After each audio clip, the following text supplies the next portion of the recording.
Hey, coaches. Welcome back to Football Talk with Coach Chip. Today is Season 2, Episode 3. We're going to take a look at the counter, talk a little bit about some traditional and non-traditional counters, and kind of just a brief little history of it. It's kind of funny. During the pandemic lockdown, I was doing a lot more running and a lot more listening to podcasts and things like that last year. And I got caught up on a bunch of my podcasts, and so I got out of the habit of listening to them because I'd already heard them all, because I was doing so much riding the bike and running and walking and things like that because there's no school to go to. And so yesterday, I just finished up one of my Audible books, which is what I started doing when I ran a podcast. And I listened to Joe Daniel. I've been a long time listener of his and just got out of the habit. It had been months. So I went in there and found a bunch. And I'd already started working on this one 2 days ago, this particular episode of doing a look at the counter. And I was thumbing through some of the ones he'd done since the last time I listened. I said, oh, look, there's one on the counter. And I said, that's pretty cool. And so I don't even know if Joe's a viewer of the Football Talk with Coach Chip YouTube show. But shout out to him. He does a good job, by the way, coaching football with Joe Daniel. He's out of Richmond, Virginia. Does a great job. I subscribed to his stuff for several years. And as a matter of fact, some of the things that we did when we won those the first state championship, were things inspired or just flat out I took from Joe. And so that's a good resource. If y'all don't know Joe Daniel, he's in with Coach Mackey, or Coach Mackey's in with him. So that's a good thing. All right, let's remember our good friends over at Johnny's New York Style Pizza in West Point, Georgia. You're going through Lynette and West Point on I-85. Just get off, drive through Lynette or through West Point, you'll run right into it. It's in beautiful downtown West Point. I don't know about y'all, but I'm thinking Johnny's. And remember, tell them Coach Chip said to give you an order of those garlic knots as an appetizer. And tell them I'll make it right when I come back in there.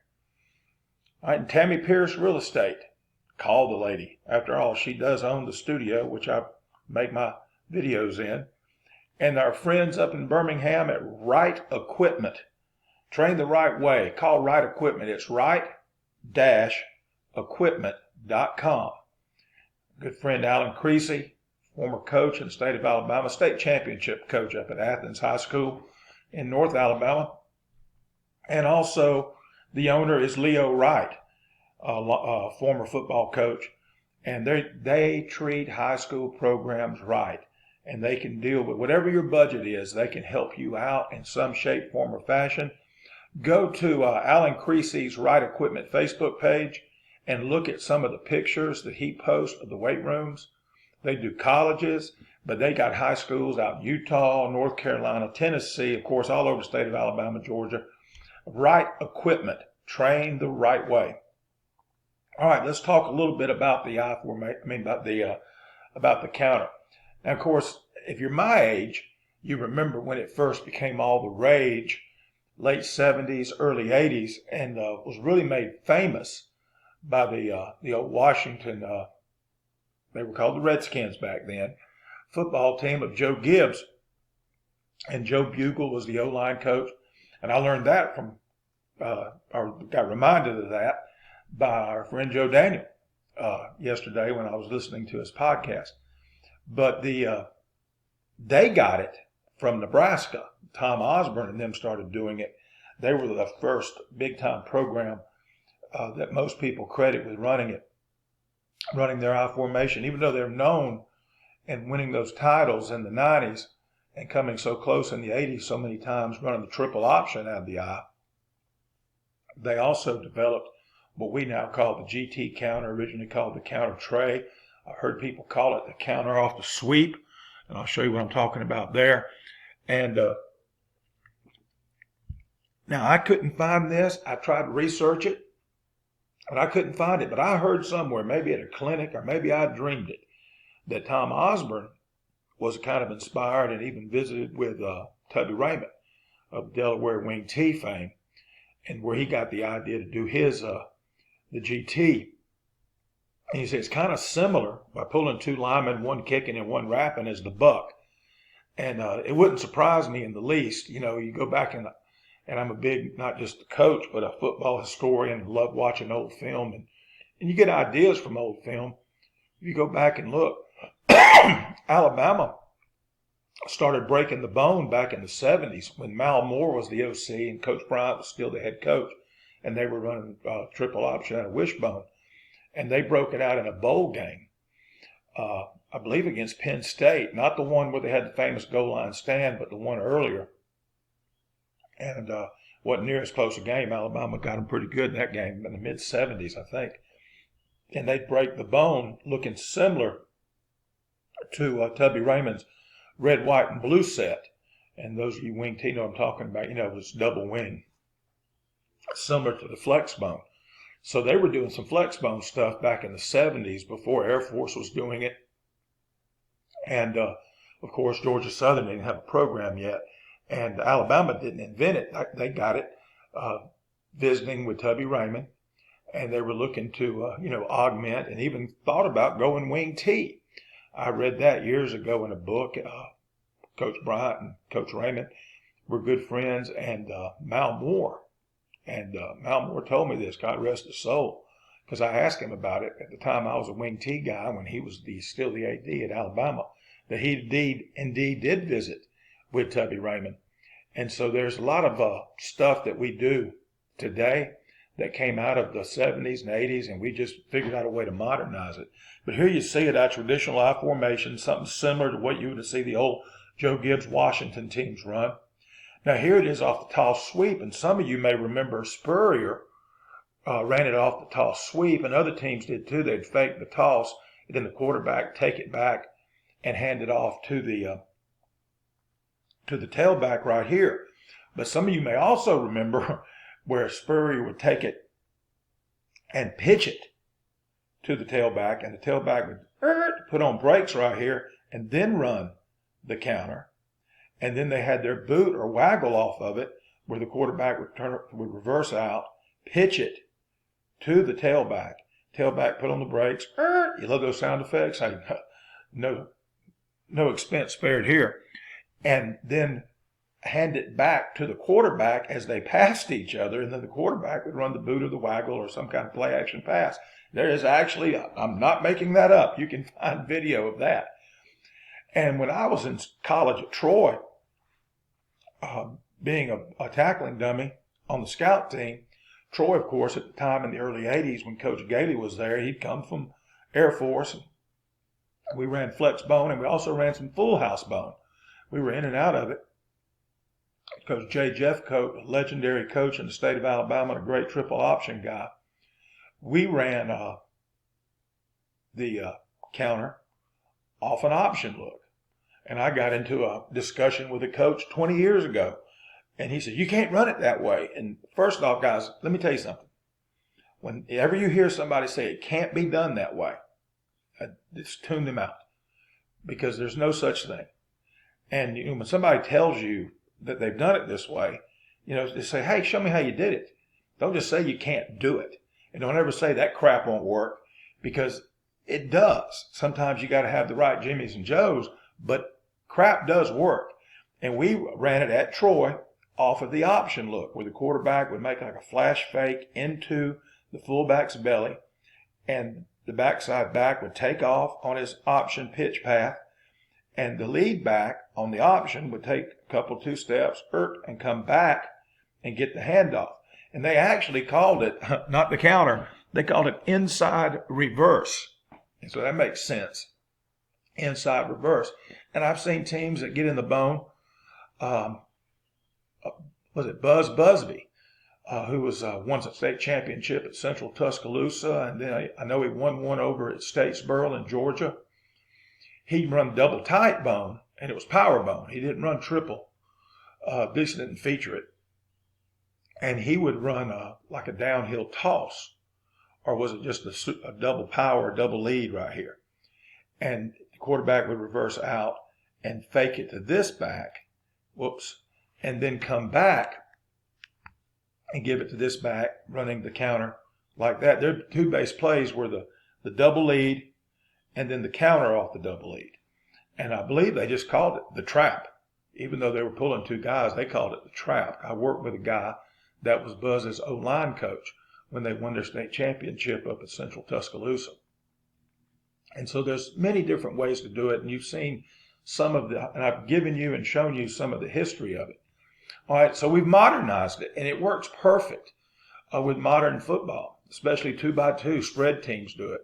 You know, a lot of guys shy away from the spread because they said the running game, and they don't have the kind of kids that can zone block. I've seen too many small schools, 1As and 2As, with athletes. They don't have tight end types running the spread look and actually running the ball more than they throw it because it just spreads people out. And they run counter tray or GT counter, and they read the end. I noticed at all starts, you got down block, back block. You know, your center is a key block on this. And now let me tell you this, and I've been saying this for years when I was coaching O-line. Everybody, when they think about the GT or the counter, they think about the kick out and the wrap, the kick out and the wrap. The blocks that really matter on the counter are the down blocks because there's no play. You've got a chance if you whiff on your wrap, okay? And a lot of times in high school, this kid over here, the DN, is going to be a self-check, as I like to call it, and run his butt up the field. You don't even have to kick him if you're hitting it in here tight. But you'll notice all the slides I'm going to show you in this video begin with the same 3 or 4 if you run it to the tight end. Down blocks and back blocks, just like power. And you block it a lot like power. Boom, there's the rest of it. All right, here's your kick out right here. Your backside guard has got your kick, and then your backside tackle's got your wrap. That's the traditional GT counter. You got down, down, back, pull, kick, pull, wrap. Now, I didn't just draw them up on separate levels, the guard and the tackle, just so you could tell them apart. Coaching point. That tackle has got to be deeper than that guard. And here's why. If you got a well-coached DN, this guy blocks down, he squeezes. He's been taught to come in here and make a pile, sacrifice, and spill it. Okay? If your tackle is pulling, and they look like a train, with the guard being the engine and the tackle being the caboose, okay? And that dude, that DN, comes in here and blows that guy up, and then so he's going to get 2 for the price of 1. And now you got no play. They've spilled it. Mike comes over the top, makes his tackling practice, okay, on your running back. So if they spill it, if they're well coached and they spill it, you still got to play if the tackle is at a deeper depth, at a different level. And you got to practice it, coaches. You know, in your drill time, you got to have the cones or whatever it is you want to use and get those guys getting on different levels. He needs to be downhill. It is a trap. It's a long trap for the guard. So he needs to get downhill, get up in the line, just like I drew him up, and kick this joker out. And if the dude squats, you got to get in here to dig him out. And if he comes in and blows it up, and you know the referees, they're not going to call that DN coming in there and doing a cross body block across this dude's knees and chopping him. And if the tackle's right behind him, boom, you don't have a play. But if the tackle's at a different depth, he sees that. He comes around and gets that Mike who's coming over the top of the spill. And then the running back sees it, and he bounces it out here. Now you got to play out here, you see. Okay? So that's how you can get around that. Now you're reading the backside DN on this because you don't have enough to block them. You don't have but 5. They've got 6 in the box. And most high schools will keep 6 in the box. Okay? Either a 3-3 or a 4-2 look. If he squeezes, quarterback needs to disconnect and replace. Squeeze, disconnect. Y'all have all heard the story. It's just like the zone read. Exactly. That's why I said you don't have to be a good zone team to run 2x2. Your running game doesn't have to do that.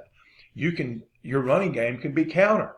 If you don't have the kind of guys that can zone block, like we talked about 2 or 3 episodes ago of season 2, you don't have to do that to still have an adequate run game in the spread. Now, what can hurt you is out here, this dog out here. Remember, I call outside linebackers dogs. Okay? If he cheats, okay, comes in here, pre-snap, now you can't post-snap read this guy. Okay, this is a gift. You can't post-snap read this guy because you're reading the DN. Quarterback's eyes can't be here and here. But pre-snap, if this guy is in here, so he can fall in and make the play, you don't have enough to block him. You got one guy kicking and one guy wrapping for Mike. Okay?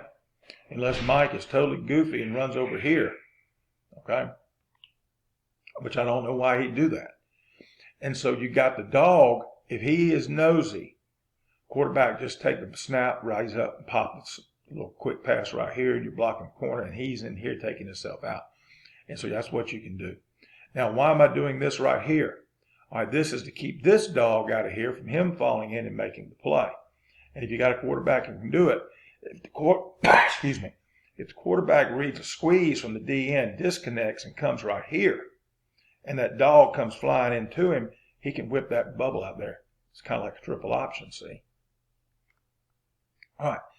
Now here is the way it first started with the spread teams before everybody went one back crazy, and that's not a bad thing. I got a good friend that calls this the Hoover Set because they were the first ones to really popularize. They weren't the first ones to do it, but they were the first ones to have a lot of success getting in 2-back spread. And this is a good way to do it, and you don't have to read. You do it with 2 backs. Again, look how you start. You start with your down blocks. They're all going to start the same. Most important blocks of the counter, just like the most important blocks of the power, are the down blocks. Everybody forgets that. You got to wash those guys down. And then boom, everything else happens. Now notice what's happening here. Okay. Now, the quarterback's going to flash fake to this back right here. And he'll go get the DN so you don't have a read. If you don't have the kind of quarterback that can run it, you can do it this way. Flash fake here, boom. Hopefully get some flow from the backers. That's the counter. Remember, a counter is anything that starts one way or has the illusion. And one of the reasons I love counter is because it's got illusion and power. It's power football with illusion. You give the illusion that you're going one way. That's the counter part of it, and come back the other way. And so you get this fake right here to the backside back, right there. And then this guy jab steps, again, trying to get some flow. And that's the whole purpose when I first started learning football, or learning how to coach football, or want to learn how to coach football back in the old days. The counter is meant to get those backs, not to get them flying over here. Boy, that'd be awesome. But if they just take a step, you go, oh crap, now you're there and you're on them. Now you're there and you're on them. Okay, and that step may keep them from doing a run through right here. Now notice on this one, I've got the tackle. If he sees Mike slipping right here, fitting in right here, he'll break off. Now I teach a skip pull even for the tackle. Okay, that way he can do that. He can plug in there. If he flips his hips and pulls traditional way and just takes off hauling butt, then how's he going to flip his hips again if that Mike's coming? Remember, they're linemen for a reason, guys. If they had great hips and were real quick, they'd be running backs or tight ends. Okay? Anyway, so then you got the jab step, get the flow going, and come back right here in front, cross face, and hit it right here, downhill, hitting it tight. That's another coaching point. Teach your back to hug the down blocks. Don't come out here and hug the kick out. Hug the down blocks. Teach your wrapper, whether it's the T or the H, and we'll get into that in a moment, to hug the down blocks. We called it the rump line, the line of booties. Be able to strike a match on them as you come through, be close enough. Those are white tip matches. Used to, I tell kids that back in the 80s, and they knew what I was talking about, especially country boys. They knew what white tip matches was. Matches that strike on any rough surface. Y'all have all seen the cowboy movies with the cowboy light a match on his blue jeans or on his boot, those old school matches. You want to be close enough to strike a match, okay? Strike a match on those booties. That way that linebacker can't fit. Because I'm going to tell you, if there's space there, he's going to try to fit up in it, okay, and spill it and blow it up. So you got to be tight enough where they can't fit in there. So teach the running backs to hug the down blocks. Teach the wrapper to hug the down blocks. Get as close. If they drive his butt all the way down in here, they ought to be hitting it right in here. That'd be great, wouldn't it? Okay, then the quarterback's got a little boot fake right there. Okay, there's no read on the two back. I mean, yes, you could, but the way I do it, you don't. And you still got your pre-snap access over here. Okay, if this dude wants to be nosy. Okay? All right. Now, there's a great naked boot off of this. All you got to do is make a call. And our call isn't OTL. I just call it OTL. It means on the line.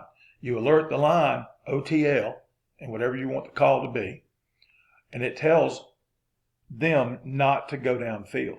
All right, start off with your down blocks. All right, notice the guard, instead of going to Will, is going down right here, staying on the line because we got the call because we're fixing to throw the football. It's predetermined. You're not reading it. You got an end that's been coming down through here, and your quarterback's not a great runner. You do that right there, okay?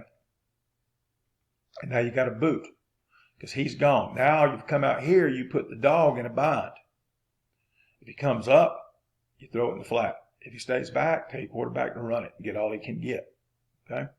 Now, what I do is I do kind of a sluggo here because you run a lot of slants anyway. I do. And so if that corner starts seeing all those slants, he may come up. If he comes up, then you run this right here, and you got him running buck naked wide open as the day he was born.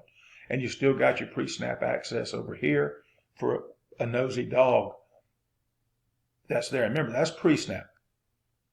Okay, now this is your pre-snap access gift. If he is in here, and remember, this is pre-snap. This isn't post-snap. Just remember, the post-snap reads over here. We're back to the one back now, 2 by 2. Okay, your post-snap's here. He can't read both of them, but he looks over here pre-snap. And if that dog is apexing or trying to play, because I'm going to tell you something, guys, he can't play both. I just firmly believe it. I know some defensive coaches, they'll put him out there. Put him out here, he'll play both. 50-50 him. I call it apexing, like being dead in the middle right there. No. Okay? Because if you do this right here and he's inside trying to play the best of both worlds, he ain't getting there. Okay? I ain't talking about you faking it. You just raise up and you throw that joker right now. Now this joker's got to chase from right here. And if he's a great player, he'll make the tackle and we'll get a 4 or 5 yard gain. And again, this ain't something you're doing on 3rd and 8. Okay, this is a 1st and 10, 2nd and 6 kind of deal. This is a running play. Okay, if you're going to, and you just see they're giving you this. Because if he's in here, he can fall in and make that tackle. Okay? So to keep him out, you got to be willing to throw it. You got to be willing to throw it. So let's say he stays out. Boom, you still run your play. You still got your read post snap right here on your DN, your backside DN, and you still got your bubble and your stalk over here. Okay? That's for those nosy dogs that want to play both and get involved in the box. Don't let them do it. You got to be willing to throw this. If you're not, and this is leverage, season 2, episode 6. Where we talked about leverage. If that dog plays inside, you've got leverage. Okay? You got the same thing over here with this guy. This is leverage over here too, post snap. If he comes in there trying to make the play on your quarterback. Okay? That's leverage. All right, trust your quarterback. You got to empower him. Give him permission to make that throw. And you got to practice it. You got to do it during practice. You got to do it during 11-on-11 times. You can do it inside run time. Just take one receiver and put him over there. If it could be a junior high kid, a JV kid, just put him over there and have a kid over here. And you just, from back in the back, sometimes you let him sneak in there and see if your quarterback's paying attention or just running the play that's called. And if you're putting this in for the first time, you're going to have to make the quarterback do it because they're just so used to just running the play. Okay? All right, this is something that's taken college and high school football by storm. I guess what, last 10 years or so, I think Chip Kelly really made it famous. And you're reading the backside DN, and the read. It doesn't matter. This is the bash. The BA stands for back away. The back is going to go away. All right, look, there it starts. Your down blocks, the most important blocks. All right, and there's the rest of your blocks right there. You're reading him. This is quarterback counter with a sweep away. These guys are going to block sweep, stalk, stalk. If he squeezes right here, give it. And it's not a buck where he cuts up. It's a sweep. It's an old-fashioned rec league football. Get outside, outrun these jokers right here. You know, this guy's going to at least take a step here because he's going to see the guard and tackle pulling. So he takes that step here. Now your guy's got a head start, and you just a race to the pylon, so to speak. And you're getting stalk, stalk if he squeezes. If he doesn't squeeze, quarterback runs counter. You got to run in quarterback. Remember, hug the down blocks. I really don't have him tight enough to the down blocks, do I? And you can still pre-snap your access because you don't want dog being nosy. That play side dog, then it'll fall back in. So you still got this. Okay, you got to coach it. You got to teach it. You got to stress it. Our teams are going to play, look like 6 in the box, and they're really 6.5 in the box, 7 in the box, post snap. And if you're letting this guy, because if he's in here, he can fall in and make a potential 6-7 yard play into a 2 or 3 yard play. Pre-snap it. That's your gift, your access, whatever you want to call it. All right. Now let's something a lot the sniffer back. Something a lot of other coaches are doing these days. We did a lot of this in the past few years, where you take that H and put him in the B gap. Some put him behind the tackle. Some put him behind the guard. I just put him in the B gap for right now. There's your down blocks. Always starting the same. It starts with the down blocks. All right, there's the rest of it right there with your blocking. Now on this one, the tackle, and again, this takes the run read out of it. The tackle is going to block the DN. There you go. All right, I just did a different pre-snap, different RPO right here. It can be bubble with him stalking. Okay. I just did it different with a bubble and a slant sit. I call it a snag because it looks like a fish hook.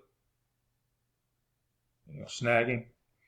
All right, and I don't know what y'all call it, but it's just a little slant sit. If this dude runs in here to get involved, this is post snap. This is a true RPO. You're going to read that dog right there. When the quarterback sticks it in the tailback's belly, right here, if dog starts coming in, pull, disconnect, and throw it out here. Or out here, it's up to you. Okay? But notice now the H is taking the tackle responsibility. He's the wrapper. Again, it shouldn't be a problem. He's already on a different level, but stress to these guys. Be on a different level than the guard so they don't get that DN. A good DN won't get a BOGO. Buy one, get one free. Okay? And take both of them out. Spill that thing out here to the mic coming over the top and the dog waiting on it. And now they're doing buddy tackling out here on your running back who's got nobody to block for him. All right. So different level. And again, you need to shuffle, kind of sideways so he can see to stick it up in there. Okay. Don't flip your hips. Even though he's a better athlete supposedly than your tackle, I don't flip the hips because it means you got to flip hips twice. You got to flip them on the snap and flip them when you turn up. Stay square, almost like what they call it, a box pull, square pull. Stay square to the line. All right, let's look at the GH counter with the quarterback. Now you got a sweep fake. Okay, so if you're a team that likes to run sweep or you run buck like we've done, oh, there you go. Down blocks. Always start with your down blocks. All right, now this is if you got a good running quarterback. It's kind of like the bash, but you're predetermining. Okay, you want your quarterback to run it, so you're gonna stick it in there, ride, boom, and go. Make it look like you're reading it. All right, the kids on the defense is not going to know you're reading it or not. But if you want that quarterback, like you've been running sweep or buck pretty good over here, and these guys are flowing. I know that should be the mic, and that should be the wheel. My fault. Okay. I didn't adjust them. And they're flowing pretty good. Just come back and call this. This is a great counter because it's exactly what counter is. It gives the illusion of going one way, and you got power football coming back the other way. Oh, and look over here. You still got your access because you still don't want this joker getting nosy. And it's not, it can be post-snap. You can RPO the dog, or you can pre-snap it. I say right here, you can RPO him. All right, when you stick it in the belly right here, if he starts falling in, disconnect, throw your bubble. Or you can run your snag, or you can do the glance routes. There's anything you want to do over here that you can make work, and whatever works for you. It's like salt, baby. Season to taste. Okay? All right, now this is a GH counter with a play action pass. I saw this a couple of years ago, maybe a year ago, with Oklahoma. That daggum Lincoln Riley, he's a pretty smart cat now. Here's what they do. Start with your down blocks, and again, you got an OTL call because you're going to throw the football, but you want to make it look like a run. You want to make it look like a run. All right. Now you got your backside tackle is on your DN. He's doing his shuffle, square pull right here, and hauling butt right there. Okay, you're getting a kick right here. Make sure you get your OTL call so your tackle don't go to Mike or Will, and you got a man downfield. This is not an RPO. This is a play action pass.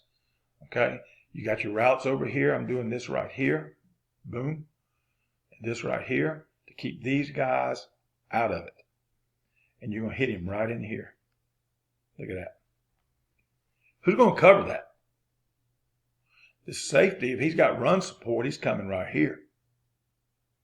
And if he's one of those top, don't get beat deep, he's dropping back. And you're hitting right here in the seam. That's good stuff. You can find it on YouTube. All right, now this is a little something that people were doing about 15, maybe even 20 years ago when the spread gun was getting popular, the smoke draw. And the first time I saw it, I said, they got that from Tubby because it looks just like the Sally. Now, I've always pulled the guard on it because I never had success running the true Sally where they do that pass blocking on the side that you run it to, and the back just finds the crease, and you're counting on the backer dropping for pass or running to the action. But what you can do, have your quarterback take a couple of quick steps and act like he's panicked, and he's going to roll this way. He's going to set up like he's pass blocking. Okay? And the quarterback's going to come this way and just slip it to him. It's like that little wraparound draw kind of. But he's behind the running back, and he just sticks it in the running back's belly. All right? Now what I do, I pass set right here, and run his butt up the field, high wall him is what I call it. All right? Pass set on the 3. Now it may hit here. If this 3 comes inside, just wash him inside. Pass set with the tackle, and then release. It's almost like a tunnel screen, but it's going inside instead of outside.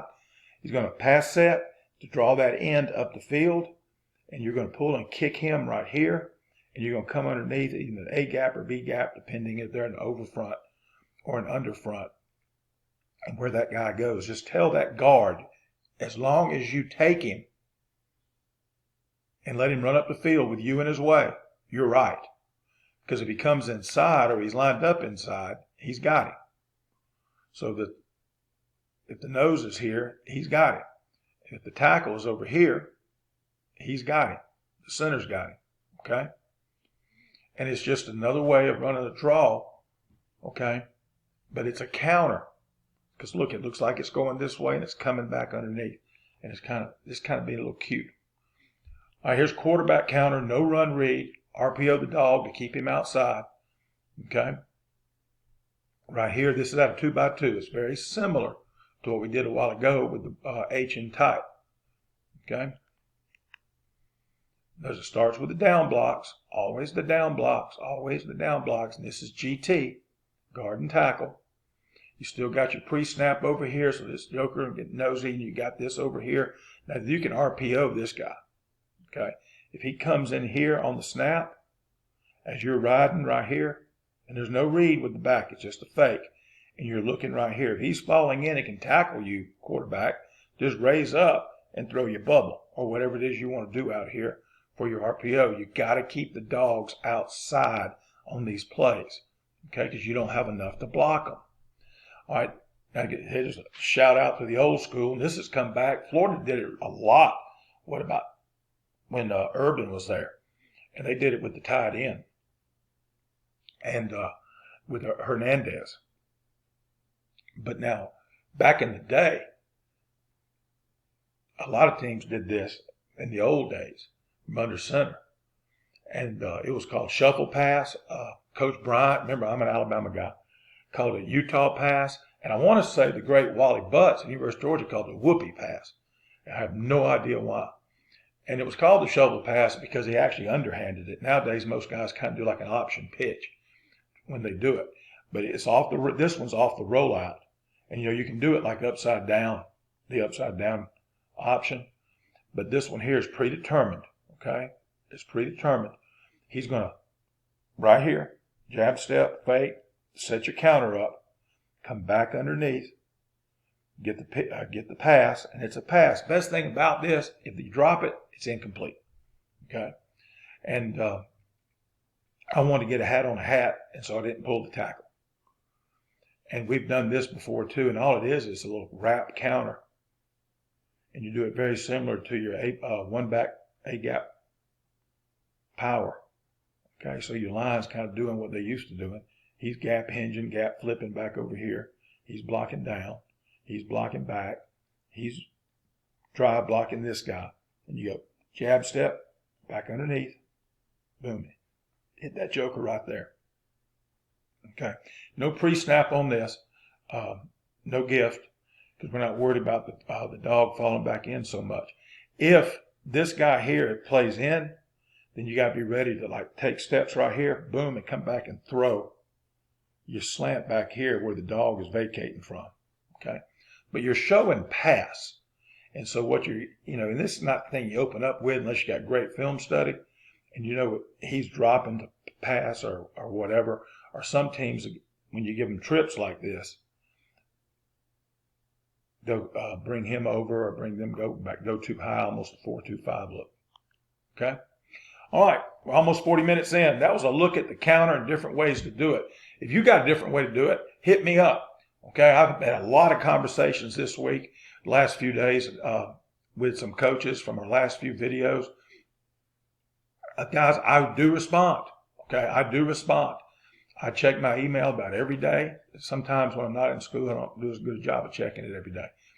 But hit me up at siegel.chip@gmail.com. Don't forget our Facebook page, Football Talk with Coach Chip. All right, go on there. Let's get that thing going and knocking it out of the yard. On Twitter, I'm at Chip Siegel. All right, don't forget, when you're coming through the East Alabama, West Georgia area, it's Johnny's New York Style Pizza. It's right off I-85. You take a right off 85 in West Point. If you're going toward Montgomery, going south on 85, it's about 2 miles in downtown West Point.